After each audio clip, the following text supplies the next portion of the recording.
तो good morning बच्चा body, क्या हाल है आप सभी के। चलो आज से हम क्या करने वाले हैं बेटा।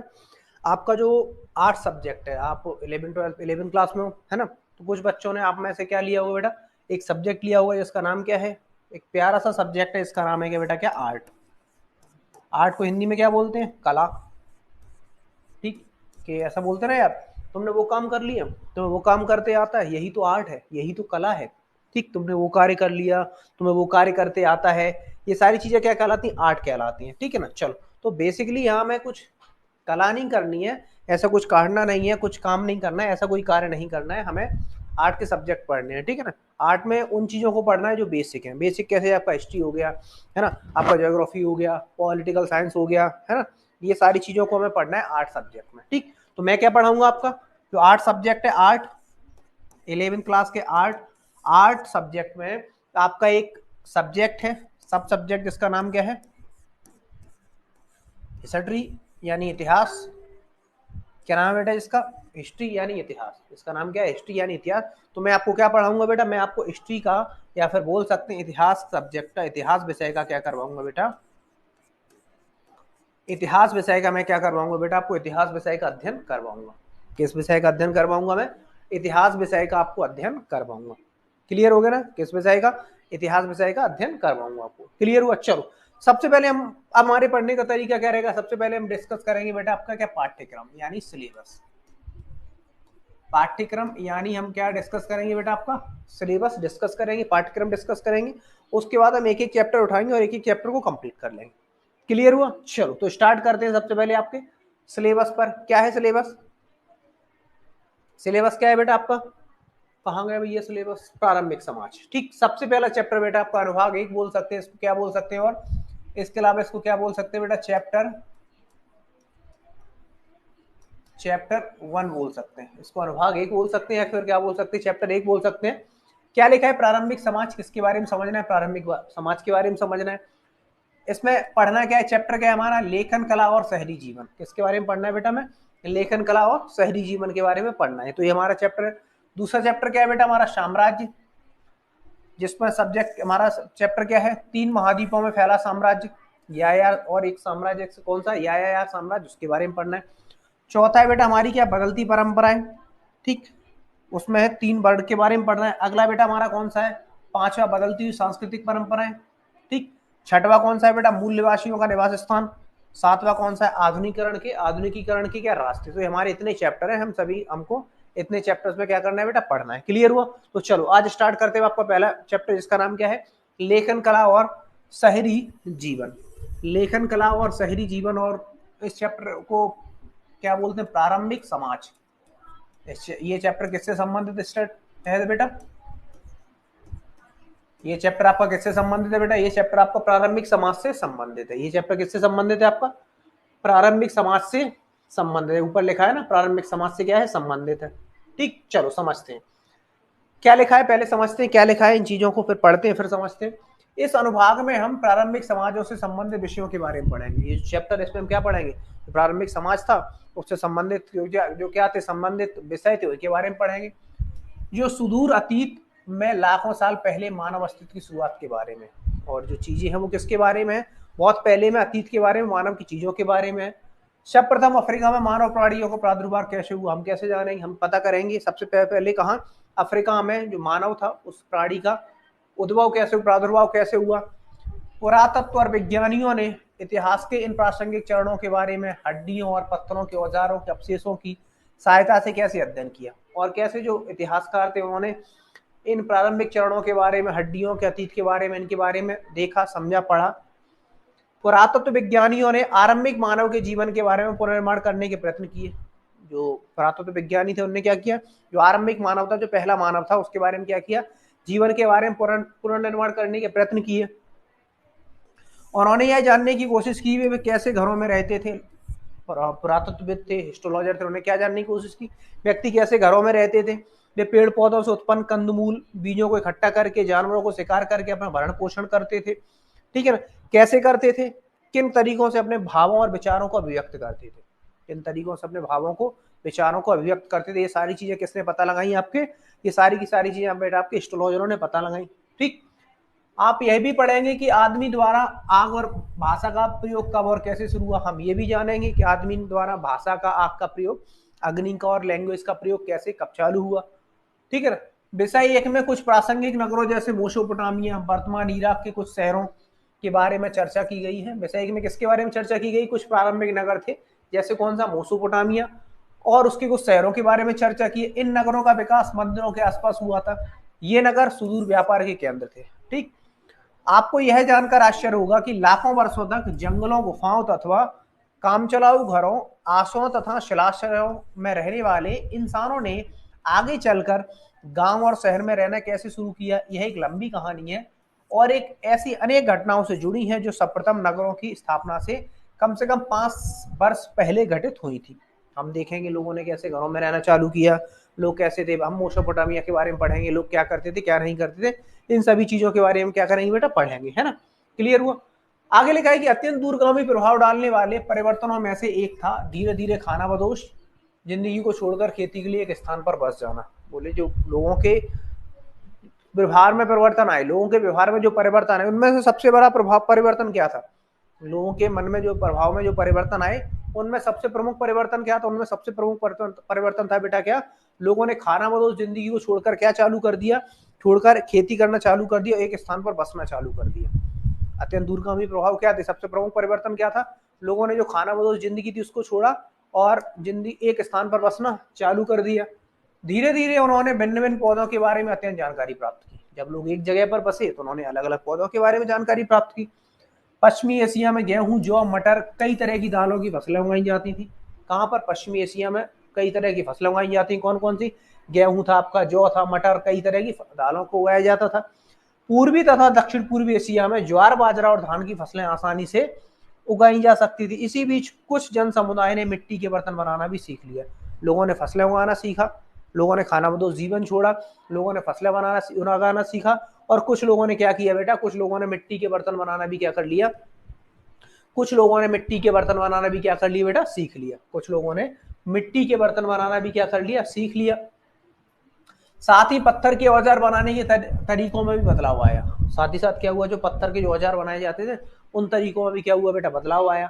हालांकि औजार बनाने से पहले तरीके भी चालू रहे, पर कुछ औजारों तथा उपकरणों को घिसाई की विशद प्रक्रिया के जरिए चिकना और पॉलिशदार बनाया जाने लगा। नए नए उपकरण बनाए गए, है ना। पत्थर के नए नए औजार बनाए गए, उपकरण बनाए गए।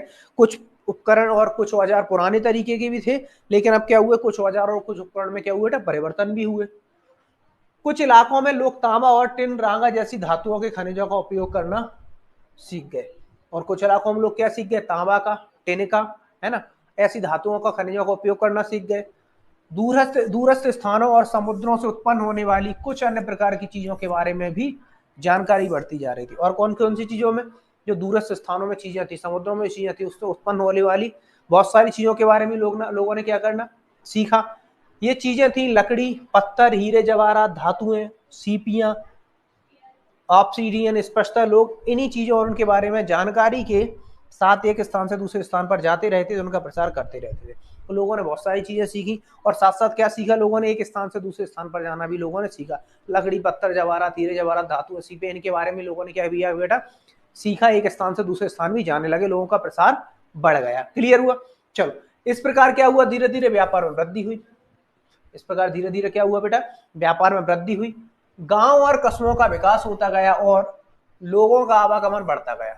व्यापार में वृद्धि हुई, गांव का और कस्बों का विकास हुआ, लोगों का क्या बढ़ा? आवागमन बढ़ा, जिसके फलस्वरूप पुराने छोटे जन समुदायों के स्थान पर छोटे छोटे राज्य विकसित हो गए। इसके परिणाम क्या निकला? इसका परिणाम ये निकला, पुराने और छोटे जो जन समुदाय थे उनके स्थान पर क्या हो गया बेटा?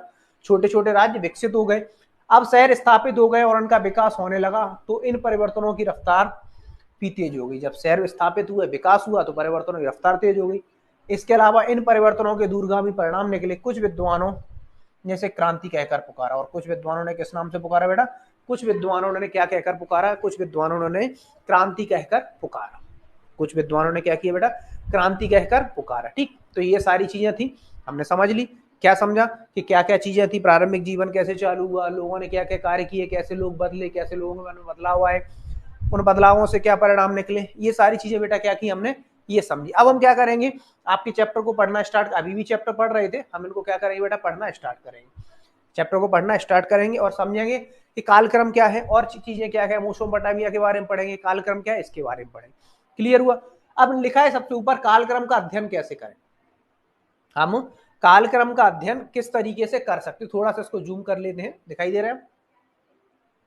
हाँ, कि कालक्रम का अध्ययन कैसे करें, किस तरीके से कालक्रम का अध्ययन किया जा सकता है। क्या लिखा है, आप इस प्रकार कालक्रम पुस्तक के प्रत्येक अनुभाग सेक्शन में पाएंगे। क्या बोल रहा है, आप ये जो कालक्रम है ना, आपको हर जगह मिलेंगे, आपको अध्ययन करना है ना, तो आपको ऐसे कालक्रम पुस्तक में हर जगह मिलेंगे। ठीक, प्रत्येक कालक्रम आपको विश्व इतिहास की प्रमुख प्रक्रियाओं और घटनाओं के बारे में बताएगा, और हर कालक्रम क्या करेगा, आपको विश्व इतिहास की अन्य घटनाओं के बारे में बताएगा, प्रक्रियाओं के बारे में बताएगा। जब आप इन कालक्रमों को एक अध्ययन कर रहे हो तो यह ध्यान रखें, बोले जब आप इन कालक्रमों का जब अध्ययन करें ना, तो एक चीज ध्यान रखें, क्या ध्यान रखें, राजाओं के बीच लड़े गए युद्धों की अपेक्षा उन प्रक्रियाओं व घटनाओं जिनके द्वारा सामान्य स्त्रियों और पुरुषों के इतिहास को प्रभावित किया की तिथियों को अंकित करना अधिक कठिन है। क्या बोला कि राजाओं, उनके बीच जो लड़े गए युद्ध थे उन्हें कठिन याद करना सरल है, लेकिन उन प्रक्रियाओं व घटनाओं को जिनमें सामान्य स्त्री पुरुष ने क्या किया, इतिहास को प्रभावित किया, उनको अंकित करना कठिन है। देखो, बड़ी बड़ी चीजें तो सभी याद कर लेते हैं, बड़ी बड़ी चीजें जो होती है ना वो सभी याद कर लेते हैं, याद करना कठिन पड़ता है क्या छोटी मोटी चीजें। तो आपको इस कालक्रम में क्या याद करना है, कालक्रम में क्या याद करना है, क्या महत्वपूर्ण है, स्त्री और पुरुषों ने इतिहास में जो प्रभाव डाले, स्त्री और पुरुषों ने इतिहास में जो प्रभाव डाले, उन प्रभावों को हमें समझना थोड़ा क्या पड़ता है बेटा, उन प्रभावों को हमारे लिए समझना मुश्किल पड़ता है, कठिन पड़ता है। कुछ तिथियां किसी प्रक्रिया के आरंभ या उसकी परिपक्व अवस्था को दर्शाती हैं। क्या बोल रहे हैं, कुछ जो तिथियां होती हैं वो क्या करती हैं, कुछ जो तिथियां होती हैं वो किसी प्रक्रिया के आरंभ या उसकी प्रक्रिया के आरंभ को या उसकी परिपक्व अवस्था को क्या करती हैं, उसकी परिपक्व यानी मजबूत अवस्था को दर्शाती हैं। इतिहासकार लगातार नए नए साक्ष्यों के आधार पर तिथियों को संशोधन कर रहे हैं, और इतिहासकार क्या कर रहे हैं, लगातार उन्हें नए नए संशोधन आधार मिल रहे हैं, नए नए संशोधन मिल रहे हैं, और उन संशोधनों के आधार पर तिथियों में क्या कर रहे हैं बेटा, संशोधन कर रहे हैं, या पुरानी तिथियों के निर्धारण के लिए नए तरीकों का इस्तेमाल कर रहे हैं। और इतिहासकार क्या कर रहे हैं, जो पुरानी तरीके तिथियां हैं उनका निर्धारण कैसे हो, कैसे पता चले कि यही तिथि थी, तो क्या कर रहे हैं बेटा, अलग अलग आविष्कार कर रहे हैं, उनके नए तरीकों का इस्तेमाल कर रहे हैं। यद्यपि हमने कालक्रम को सुविधा की दृष्टि से भौगोलिक आधार पर बांटा है, हमने क्या किया है, कालक्रम को, टाइम पीरियड को कैसे बांटा है, सुविधा की दृष्टि से, हमने कालक्रम को सुविधा की दृष्टि से भौगोलिक आधार पर बांटा है, ठीक है ना, पर वास्तविक ऐतिहासिक विकास प्राय इन सीमाओं पर जाते हैं। बोले पर वास्तविक ऐतिहासिक जो है ना वो चीजें कहाँ मिलेंगी आपको, इन सीमाओं पर मिलती है। क्लियर हो गया, चलो आगे देखते हैं क्या लिखा है। कालक्रम 1, 6 लाख वर्ष पूर्व से एक ईसा पूर्व तक की हमें चीजें पढ़नी। एक चित्र बना हुआ है, एक चित्र को आपकी बुक में भी बना हुआ, ठीक है ना। कालक्रम 1 क्लियर हुआ, चलो आगे बढ़ते हैं। आगे क्या लिखा है, यह कालक्रम मानव के उदय पौधों और यह कालक्रम मानव के उदय पौधों और पशुओं को बनाने की प्रक्रिया के बारे में प्रकाश डालता है। क्या बोल रहा है, ये जो कालक्रम है, ये जो कालक्रम है मानव के उदय को, ये जो कालक्रम है मानव के उदय पौधों, यह कालक्रम क्या बेटा, मानव के उदय पौधों और पशुओं के बसने की जो प्रक्रिया है, पशुओं के जो बसने की प्रक्रिया है उनके बारे में क्या डालता है, प्रकाश डालता है। यहाँ पर कुछ प्रौद्योगिक विकासों जैसे आग का आविष्कार, धातुओं के प्रयोग, हल द्वारा खेती, पहिए या चाक के प्रयोग के बारे में जानकारी मिलती है। और क्या मिलता है, यहाँ पर कुछ क्या है बेटा, औद्योगिक प्रौद्योगिक विकास हुए, जैसे आग का आविष्कार कैसे हुआ, धातुओं का प्रयोग कैसे हुआ, ठीक है ना, हल के द्वारा खेती कैसे हुई, पहिए चाक के बारे में प्रयोग के बारे में जानकारी मिलती कहाँ, इस कार्यक्रम में। ठीक, और एक इमेज बनी हुई है, इसको और समझते हैं क्या लिखा है इसमें, थोड़ा सा जूम कर लेते हैं, क्या लिखा है। हाँ, क्या लिखा है, ऐतिहासिक प्रक्रियाओं को कालक्रम प्राय ऊपर नीचे या अतिव्याप्त हो जाता है। ऐतिहासिक प्रक्रियाएं जो होती हैं उसमें कालक्रम क्या हो जाता है, ऊपर नीचे कभी कभी हो जाता है। जो ऐतिहासिक प्रक्रियाएं होती है ना बेटा, उसमें कालक्रम क्या होता है, कभी कभी ऊपर नीचे हो जाता है। मानव इतिहास की कुछ युगांतकारी घटनाओं को ही यहाँ दिया गया है। बोले यहाँ कौन सी घटनाएं दी गई हैं, जो मानव इतिहास की कुछ युगांतकारी घटनाएं, जो अच्छी घटनाएं हैं उनको ही यहाँ दिया गया है। ठीक, इन प्रक्रियाओं का वर्णन आने वाले अध्ययनों में किया गया है। और जो प्रक्रिया है, जो चीजें हैं, इनका अध्ययन किसमें किया गया है? इन प्रक्रियाओं का अध्ययन का वर्णन आने वाले अध्यायों में किया गया है, जिनके पृथक कालक्रम भी है, जिनके अलग से क्या है बेटा? कालक्रम है। जहां आप एक देखेंगे वहां पर आपको एक चित्र दिखाई देगा जो कि खाने में लिखी तिथि से संबंधित है। यहाँ आप क्या देखेंगे? आपको एक चित्र दिखाई देगा, एक चित्र दिखाई दे रहा है ना, वो चित्र किसका है बेटा? खाने की तिथि से लिखित है, संबंधित है। कालक्रमों में दिए गए खाली खानों का यह अर्थ नहीं है कि उस काल में कुछ भी विशेष घटित नहीं हुआ है ना। कभी कभी हमें बताता है कि हमें अपनी अभी तक यह पता नहीं है कि उस काल में क्या घटित हुआ है। अगले वर्ष हम दक्षिण एशिया के इतिहास और विशेष रूप से भारतीय इतिहास का अध्ययन करेंगे। अगले वर्ष कब? अगले वर्ष 12th क्लास में। अगले वर्ष कब बेटा? 12th क्लास में। दक्षिण एशिया के बारे में दी गई तिथियों का उस महाद्वीप में हुए केवल कुछ विकासों का ही दर्शाती हैं। क्या बोला? दक्षिण एशिया में जो तिथियां दी गई हैं वो महाद्वीप में कुछ जो विकास हुए केवल उनको ही क्या करती हैं? उनको ही दर्शाती हैं। क्लियर हुआ? चलो समझ लिया हमने, ये चीज समझी,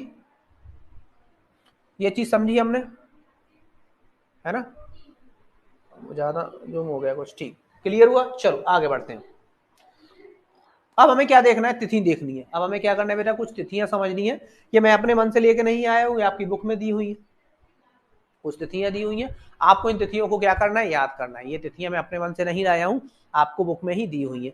सबसे पहली तिथि क्या दी है? 6 लाख वर्ष पूर्व से लेकर 5000 वर्ष पूर्व, 6 लाख वर्ष पूर्व से 5 लाख वर्ष वर्तमान पूर्व। क्या लिखा है? ऑस्ट्रेलेपिथिकस जीवाश्म के अग्नि के प्रयोग के क्या मिले बेटा? साक्ष्य मिले हैं। ठीक, कहाँ मिले? अफ्रीका में। फिर 5 लाख से 1.5 लाख, 5 लाख से 1.5 लाख, इसमें क्या मिला है बेटा? आपको थोड़ा सा जूम कर लेते हैं इसको, थोड़ा सा।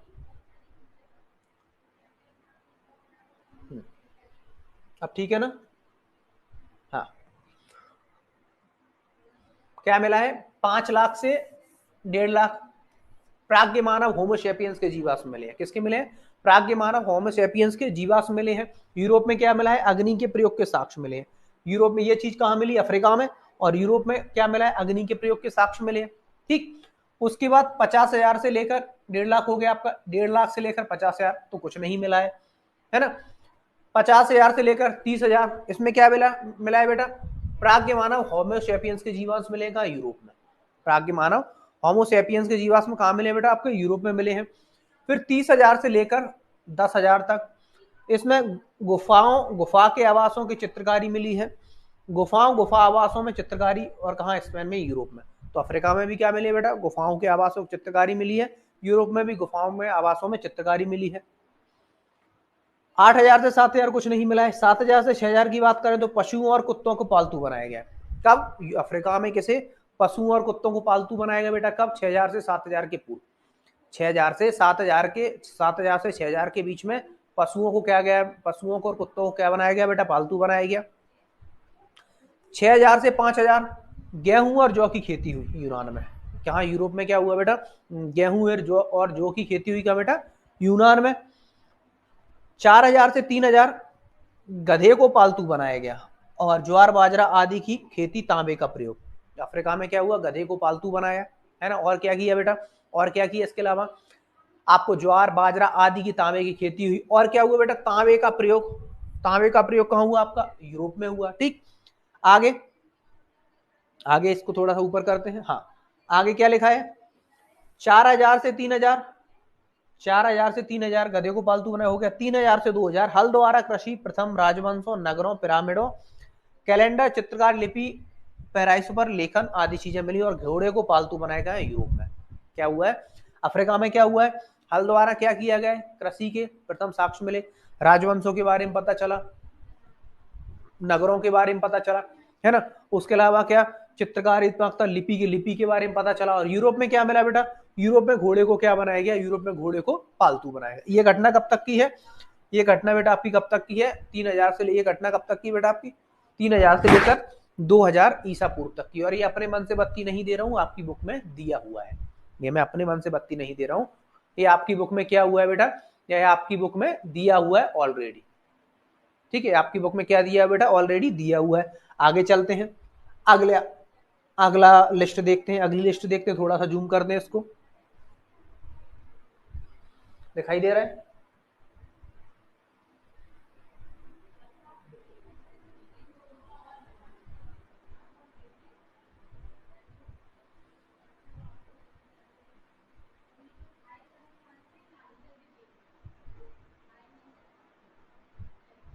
चलो,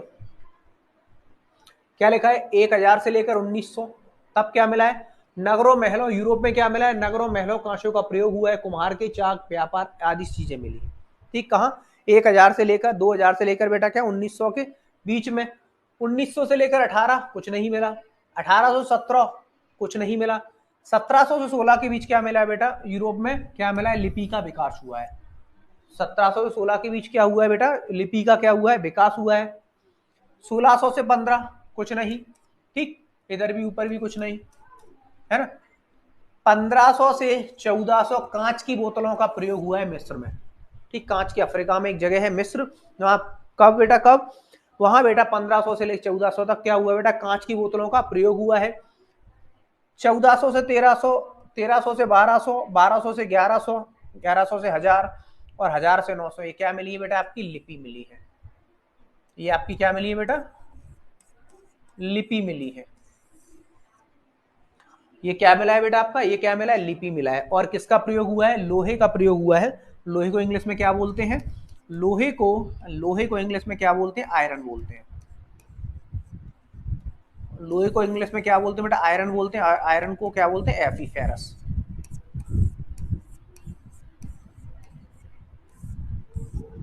ठीक है ना, लोहे का क्या हुआ है बेटा, लोहे का प्रयोग हुआ है। उसके बाद 900 से 800 पश्चिम एशिया के फोनो निवेशियनों ने उत्तरी अफ्रीका में कार्थेज नगर की स्थापना की, भूमध्य सागरीय क्षेत्र में व्यापार का विस्तार हुआ है। ठीक है ना, ये अफ्रीका से ये सारी चीजें मिली। और क्या क्या मिला है, 800 से 700 में लोहे का प्रयोग हुआ है सूडान में। 800 से 700 का जो समय था उसमें लोहे का प्रयोग हुआ है, कहां पर, सूडान में। और प्रथम ओलंपिक खेल भी खेले गए बेटा कहां, यूरोप के यूनान में, कब, 776 में। तो ये कब की बात है, 800 से 700, 800 से 700,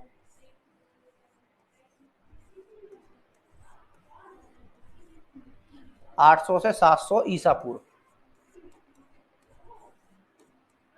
800 से 700 ईसा पूर्व की बात चल रही है। और इसी ईसा पूर्व में एक सन हुआ है बेटा, कौन सा, 796 ईसा पूर्व, 796 ईसा पूर्व। इसमें क्या हुआ बेटा, प्रथम ओलंपिक खेल शुरुआत हुई। प्रथम ओलंपिक खेलों की क्या हुई है बेटा, प्रथम ओलंपिक खेलों की शुरुआत हुई है। ठीक, क्लियर हुआ। चलो आगे चलते।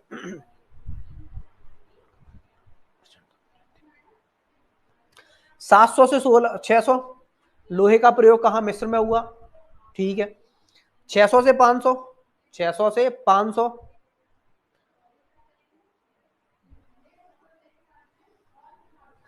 600 से 500 सिक्कों का प्रयोग हुआ, यूनान और रोम गणराज्य की स्थापना हुई। 600 से 500 सिक्कों का प्रयोग, रोम गणराज्य की स्थापना। 500 से 400 फारसियों का मिस्र पर आक्रमण हुआ। 500 से 400 के बीच क्या हुआ बेटा, फारसियों पर मिस्र का आक्रमण हुआ। एथेंस में प्रजातंत्र की स्थापना हुई। एथेंस में क्या हुआ बेटा, प्रजातंत्र की स्थापना हुई। 400 से 300 मिस्र में सिकंदरिया की स्थापना हुई और जो ज्ञान का प्रमुख केंद्र बना, मकदूनिया ने सिकंदर पर पश्चिम एशिया के भागों पर क्या किया, जीता। ठीक, 1300 से 300 से 200, 200 से 100, 300 से 200, 200 से 100, इनके बीच क्या हुआ है, इनके बीच ऐसी कोई चीज हमें क्या हुआ है बेटा, देखने को नहीं मिली है। इसके बीच हमें इस काल में इसके बीच हमें ऐसी कोई चीज देखने को नहीं मिली है। क्लियर हुआ। चलो आगे चलते हैं। ये हो गया आपका, हाँ ये हो गया, बस इतना सा तो था, केवल क्या था बेटा, इतना सा तो था, ये इतना सा तो था, याद कर लिया हमने, है ना। चलो अगली स्लाइड चलते हैं। अगली कोई एक लिस्ट और है, अभी तो और लिस्टें हैं बेटा, बहुत सारी लिस्टें, सारी याद करनी है ना। चलो अगली लिस्ट कौन सी है, ये लिस्ट और देख लेते हैं।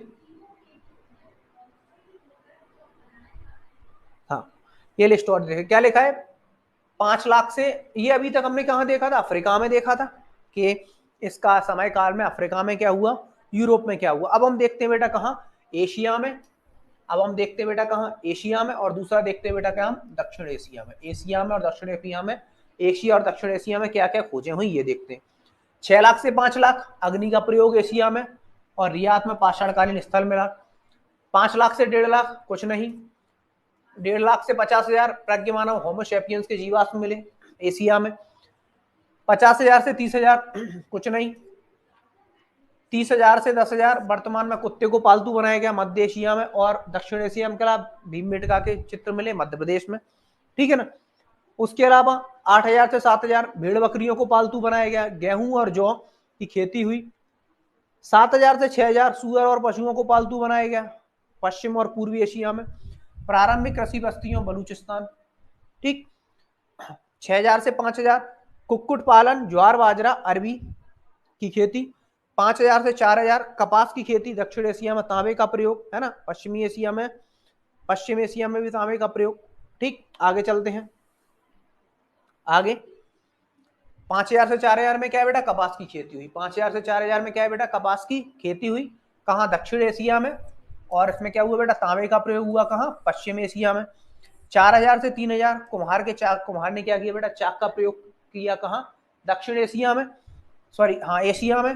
और यातायात के लिए क्या, पहिए का प्रयोग, लेखन का प्रयोग, मोसोपोटामिया कांसे का प्रयोग, और दक्षिण एशिया में किसका प्रयोग बेटा, दक्षिण एशिया में तांबे का प्रयोग, ठीक। ये चीजें क्लियर हुई। आगे देखते हैं और क्या क्या हुआ भैया आगे, ये भी समझ लेते हैं।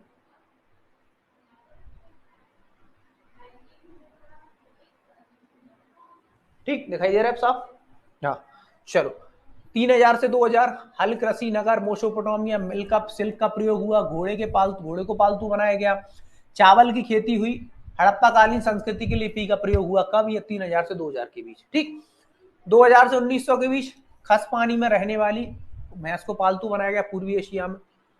1,900 से 1,800 कुछ नहीं मिला। 1,800 से 1,700 कुछ नहीं मिला। 1,700 से 1,600 कुछ नहीं मिला। और 1,600 से 1,500 नगरों, लेखों, राज्यों, सांग राजवंशों, कांसे का प्रयोग हुआ चीन में, ठीक। कांसे का प्रयोग कब हुआ बेटा, चीन में, ठीक। 1,500 से 1,400 लोहे का प्रयोग हुआ पश्चिम एशिया में। ऋग्वेद की रचना हुई दक्षिण एशिया में। पश्चिम एशिया में क्या हुआ बेटा, लोहे का प्रयोग हुआ 1,400 से 1,300 के बीच। और ऋग्वेद की रचना हुई बेटा कहाँ, दक्षिण एशिया में। 1,400 से 1,300 कुछ नहीं। 1,300 से 1,200, 1,200 से 1,100 कुछ नहीं। हाँ, 1,200 से 1,100 में दक्षिण एशिया में लोहे का प्रयोग हुआ है। महापाषाण यानी मैग्लिथिस की वो मिले आपको, अवशेष मिले हैं। क्लियर हुआ। 1,100 से 1,000 एक कोहन वाले ऊंट को पालतू बनाया गया। एक कुबड़ वाले ऊंट को क्या बनाया गया, पालतू बनाया गया कब, 1,100 से 1,000 में। 1,000 से 900, 900 से 800, 800 से 700 इनके बीच क्या मिला है बेटा, कुछ नहीं मिला है। इनके बीच ऐसा कुछ, इनके बीच क्या मिला है बेटा, इनके बीच ऐसा कुछ नहीं मिला है।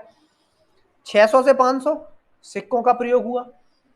फारसी साम्राज्य की स्थापना हुई जिसकी राजधानी थी पर्सिपोलिस।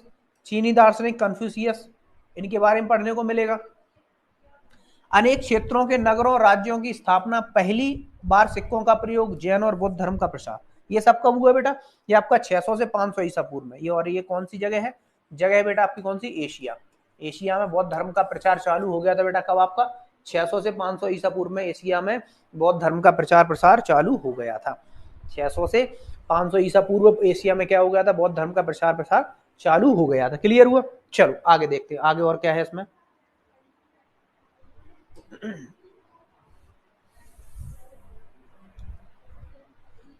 300 से 200 चीन में एक साम्राज्य की स्थापना हुई। सॉरी ऊपर और अभी 400 से 300 दक्षिण एशिया में किसकी स्थापना, मौर्य साम्राज्य की क्या हुई बेटा, स्थापना हुई। दक्षिण एशिया में मौर्य साम्राज्य की स्थापना कब हुई बेटा, 400 से 300 के बीच। 300 से 200 चीन में एक साम्राज्य की स्थापना हुई। चीन का विशाल दीवार के निर्माण का भी कार्य प्रारंभ हुआ बेटा कब, चीन की विशाल, जो पढ़ सुनते हैं ना अपन चीन की दीवार, तो चीन की दीवार का निर्माण भी कब चालू हुआ, चीन की दीवार का निर्माण भी चालू हुआ बेटा कब, 300 से 200 के बीच, ठीक है।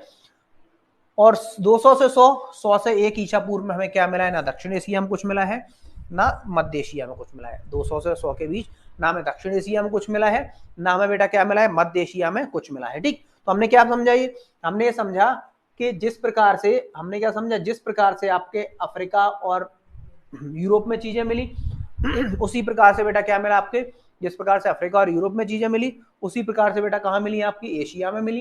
कहाँ, एशिया में मिली, एशिया में, और दूसरी कहाँ मिली बेटा, दक्षिण एशिया में। तो हमने वो चीजें समझी। पहले ने समझा लोगों ने कैसे पशु को पालतू बनाया, कैसे खेती की, कैसे सारी चीजें की, ये समझ ली हमने। अब हमने फिर क्या समझा, एक काल निर्धारण किया, किस काल में क्या मिला, ये चीजें हमने समझी, किस काल में क्या हुआ, इन चीजों को हमने समझ लिया। क्लियर हुआ? अभी आपका चैप्टर कंप्लीट नहीं हुआ है, बहुत सारा बचा है। अभी तो हम बहुत पढ़ेंगे मेसोपोटामिया के बारे में, और भी बहुत सारी चीजें उनके बारे में पढ़ेंगे, जिससे आपको हर चीज क्या हो जाएगी बेटा, जिससे आपको हर चीज क्लियर हो जाएगी। तो उम्मीद करता हूँ याद करने वाली चीजें हैं, आपकी किताब में दी हुई है, उम्मीद करता हूँ आपको समझ आई होंगी। आपकी जो बुक में दी हुई है, आप क्या करना है, एक बार ये जो पूरा लिस्ट बताया मैंने आपकी बुक में मिल जाएगी आपको, इस लिस्ट को क्या कर लेना है, याद कर लेना है, जिससे चीजें बहुत अच्छे से आसानी से याद हो जाएंगी। बचा हुआ चैप्टर, जो चैप्टर बचा हुआ है वो आपके नेक्स्ट लेक्चर में, अगले लेक्चर में हम कंप्लीट कर लेंगे। तब तक के लिए पढ़ते रहिए, मस्त रहिए, बाय बाय।